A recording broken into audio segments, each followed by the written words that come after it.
and we'll follow the same textbook. And I hope you all have the textbook and you will be able to read along, whenever you find time. And I just want to really caution you that this is a fantastic material. MRI is very complicated, but yet it is very powerful, and it is powerful because it is, it is very multidisciplinary. And so I would request you to essentially use this video recording just to ensure that you get the feel for the subject, feel for the concepts. I'll try my best to show some animations, give some vivid examples, so that the concept gets into your brain. After you get the concept, you have a feel for the concept. You have to read multiple times the textbook, few other sources wherever you get a handle. You have to keep reading from multiple sources to have your own imagination of the concepts that come in MRI. So by no means me covering this in maybe over 8 to 9 lectures, that will squeeze down to maybe 4 to 5, 6 hours or something like that, is no means doing justice to the topic itself, like it has been with most other modules as well. So it's a very introductory material. Okay. So let's move on. We'll quickly do an overview. The overview will not span more than 2-3 slides, and then we'll get into the details of nuclear spin, precision, excitation, relaxation, and contrast mechanism. So as you will notice, this is not complete, right? This is just the block of the physics of MRI, right? Like we cover every other module that we have covered. We have covered the physics, we have covered the instrumentation, reconstruction, and then finally the image quality aspects. So similarly here, we'll try to cover the MRI physics over maybe 3 lectures or something, there about 2 to 3 lectures, or even slightly more, and then we'll spend a lot more time on the imaging, reconstruction, image quality. Okay. I did pick several materials from several locations. As far as possible, I have tried to list the references so that you could go check it out yourself. So to start with the modality itself, a grand overview, the first thing that hopefully strikes you is you look at that, you see NP 1952, NP 2003, NP 2003. What is NP? NP is Nobel Prize, right? So you can see as early as 1945, it was called nuclear magnetic resonance. This was about before the World War II, right? After World War II, nuclear became a word that is taboo. So instead of calling it nuclear magnetic resonance, it became magnetic resonance, and then it was adapted to imaging, right? And so it became magnetic resonance imaging. And so first you have Bloch, who got a Nobel Prize for essentially coming up with the understanding of nuclear spins and how you can, come up with scheme to characterize the spin properties. And then Lauterbach and Manifold, they put a system together and they used the magnetic resonance principle, the nuclear magnetic resonance property, and convert that as an image. Of course, I did put one more Demadian there just because there is some references that suggest that Demadian also had the version before the others, but then he didn't really get a Nobel Prize. But he had probably also contributed a lot to demonstrate the NMR for imaging. Of course, this is non-ionizing. That is a big difference from what we have covered so far. We have covered ionizing radiation-based projection radiography, X-ray, CT, and then non-ionizing radiation-based, we talked about ultrasound, right? So this is another one which is non-ionizing, and one of the single most advantages, if you actually look at it, is compared to ultrasound, which was also non-ionizing. Here we could do whole body imaging, right? That is a big advantage. Of course, apart from that, it can do fantastic soft tissue imaging and functional imaging. Remember, most of the ultrasound lectures that we covered, topics we covered, images that you would have seen, we didn't really see, we couldn't penetrate bone and go into the skull and see the brain. Most of it was abdomen, surface level. Whereas MRI, it's so powerful that you could actually do your head scans. That's and therefore functional imaging here is also very powerful. And I'm sure you would have seen several in MRI applications. We'll try to understand, what is the versatility of this.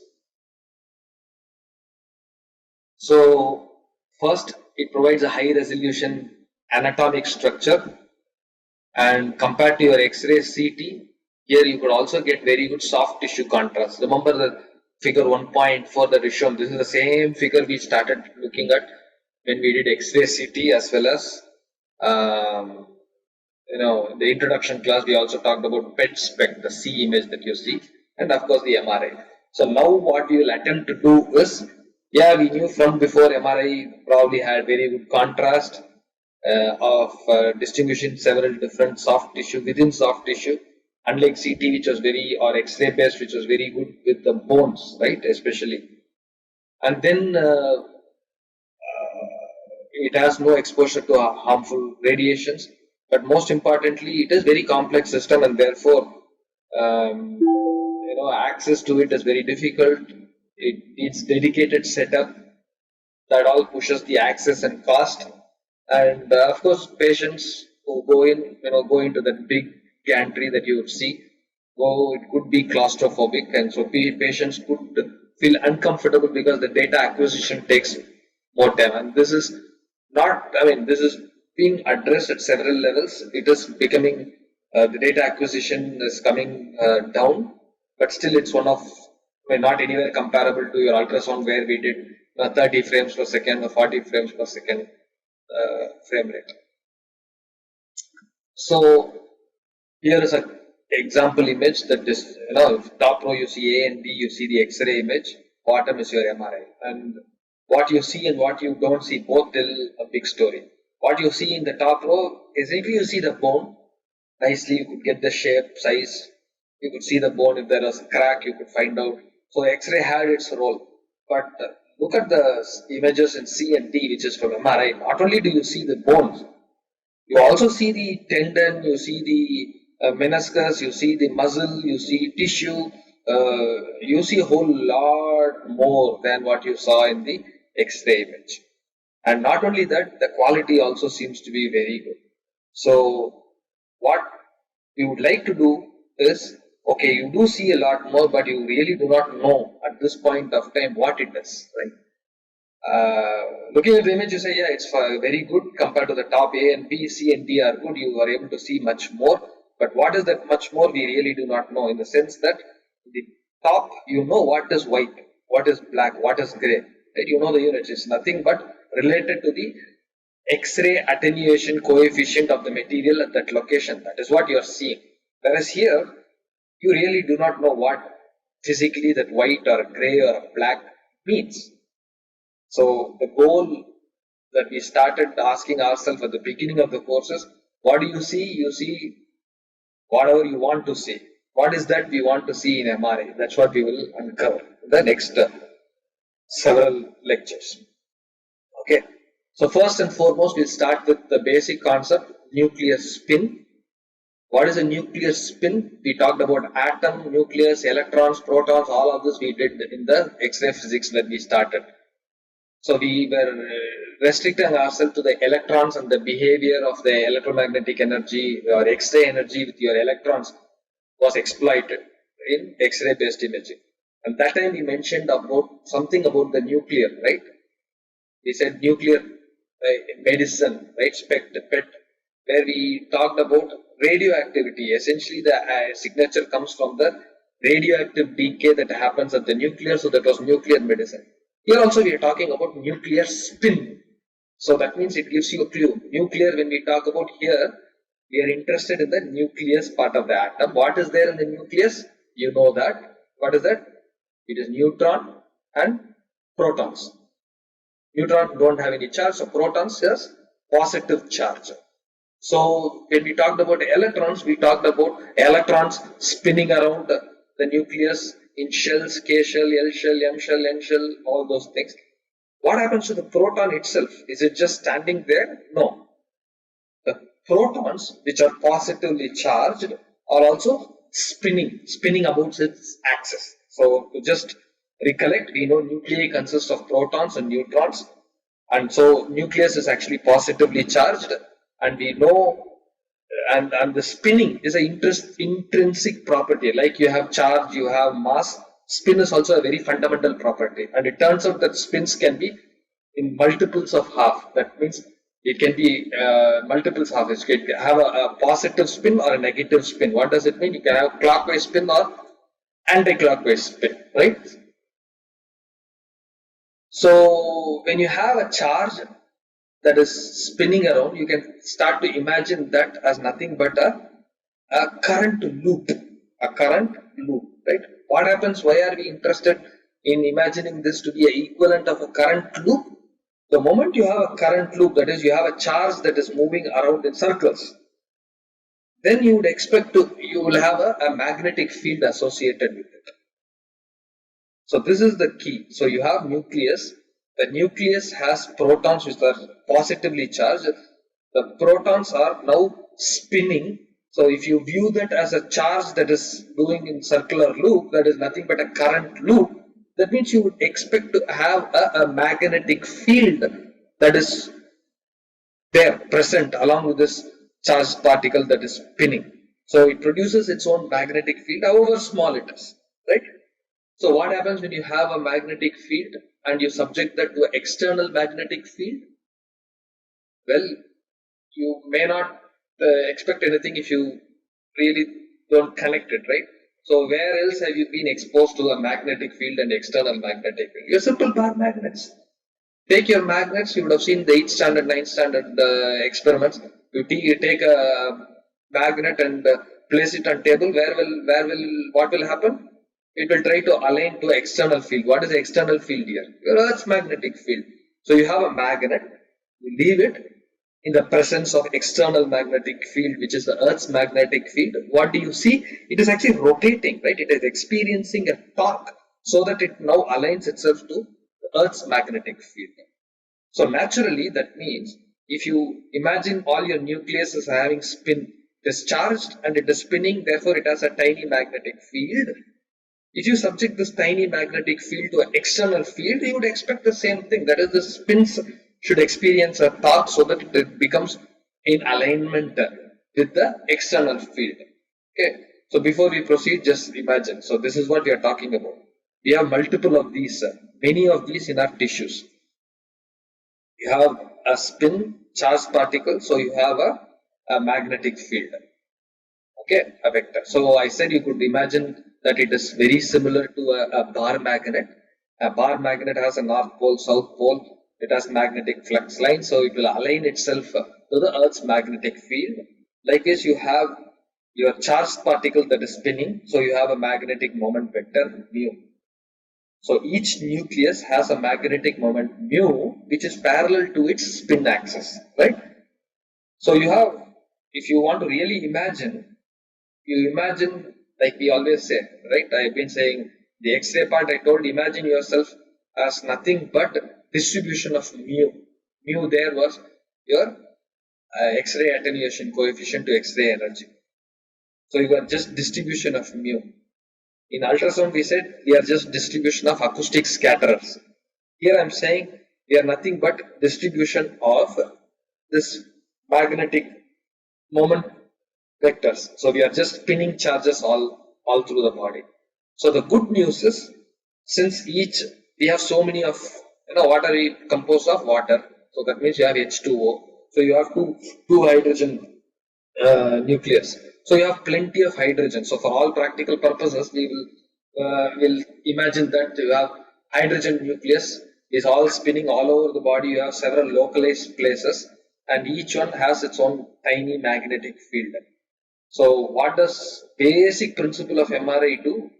Basic principle that is captured is, because of this magnetic field, what happens? I'm not I'm not really charged, right? So if you bring a bar, if you pick an iron rod, I'm not attracting it. So I'm not really having a net magnetic field. So if I take the bar magnet, it may attract iron, all your placeholders. But that's not happening, right? You and me, I'm saying we are all hydrogen, we all tiny magnetic field, but we are not really attracting all the paramagnetic objects. Why is that? That is because we have all the spins, we have all the micro spins, but then it is all in each random directions, and therefore all the magnetic fields due to the individual spins cancel out. So by itself you are not charged. But what will happen?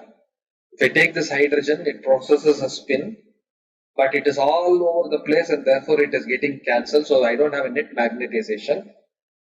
But then if I start to put myself in the, so imagine that you have several different bar magnets. I throw them in the table. Each one starts at different orientation. But then because of Earth's magnetic field, everything will turn around and align itself to the Earth's magnetic field. They would have started at different locations, different orientation depending on how I threw it. But then it will align itself to the Earth's magnetic field. Similarly, my hydrogen atoms are all in different locations having different magnetic moments in different directions. But the moment I subject it to an external magnetic field, all the microspins now will try to align each other. Okay. So that is what is exploited. So we all have hydrogen atom, there is a spin naturally, therefore there is a microscopic magnetic moment vector. But by itself, we are not, there is no net magnetization. But when I put this patient in an external magnetic field, all the small spins start to align itself in the direction of the external magnetic field. For the purposes of discussion, we say z-axis is the direction of the magnetic field. So we'll say, at least in the physics part before we go to instrumentation, the physics part we'll say the z is actually going from floor to roof. That is your z-axis, and therefore your xy plane is the floor plane, right? So what happens is you have a rotating magnetic field. So if you have an external magnetic field that is along the z direction, then all the microscopic spins, all the moments will start to align itself in the same direction. And therefore you have a net magnetization, or what we call as bulk magnetization vector, that starts to rotate. Of course, we'll get into the details of Larmor, frequency at which it is rotating, all those things we'll get in. But you can actually imagine that there is a net magnetization that is going to be having a direction in the z, and that's also going to have some components on the floor. Okay. So now the whole idea is we have this magnetization, we apply an external magnetic field, so the spin starts to align. We apply another rotating magnetic field so that we make this net magnetization vector dance to our tunes. That's essentially what it is. So how it dances to our tunes, each one will behave differently, and therefore we can differentiate one material property based on its spin properties and how it tunes to your dance.